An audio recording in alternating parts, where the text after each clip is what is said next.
This is Octostaphylos Uva Ursi, or bearberry.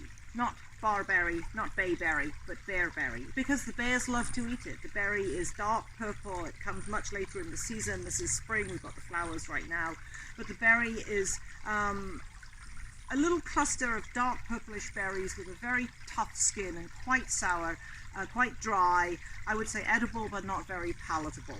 However, the bears do seem to like them a lot, hence the name bearberry. It's also known as kinnick in the Pacific Northwest where I am. That name refers to something which is smoke, so it was part of a traditional smoking mixture. Not necessarily for inhalation, but more in the ceremonial pipe smoking.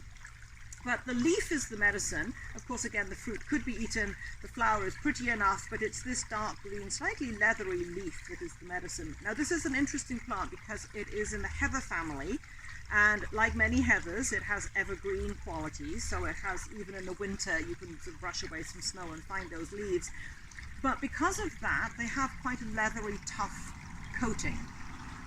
And that coating is protecting the plant from the snow, or even from reflected light off snow as the snow is melting in the spring and this is coming back up out of it. It doesn't want any sunburn, basically.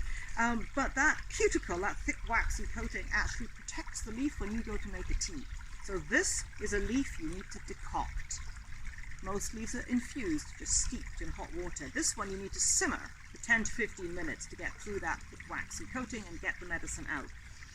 The medicine is water soluble, so getting through that coating makes a tea quite a suitable medium. In fact, a very suitable medium because of the fluid. It's mostly used to treat bladder and kidney infections, and that flushing quality of a tea has value as well as the contents of the plant itself. What's interesting in this plant, it has a very simple compound called arbutin and methylarbutin. And those are phenolics, very, very simple benzene rings actually that are antimicrobial. So phenol is a very simple benzene ring, it's antimicrobial, we use it in hospitals and as a disinfectant and so on. This has a very simple phenolic that is bound up to a sugar, so it's glycosidal. So it's absorbed, oddly, attached to the sugar. Usually the gut will break the sugar off and leave you an aglycone. In this case, it's absorbed whole. It travels through the bloodstream in that form and lands in the kidney, whereupon it separates so that the aglycone, hydroquinone, is left behind from the sugar. The sugar is resorbed because kidneys do that really well. If they're working, they take back sugar from urine. You're leaving hydroquinone in the urine. It is a phenolic, it is a disinfectant. So this is actually an incredibly clever delivery mechanism. It's not a disinfectant if you do a mouthwash.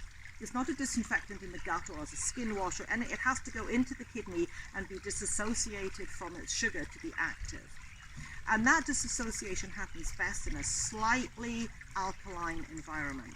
So this is why traditionally this plant as a medicine, as a tea, was often given with a half teaspoon of baking soda to alkalinize the system just a little bit, to facilitate the disassociation of the sugar from the hydroquinone, leaving that disinfectant hydroquinone in the urinary tract. Fantastic medicine, fantastic delivery system.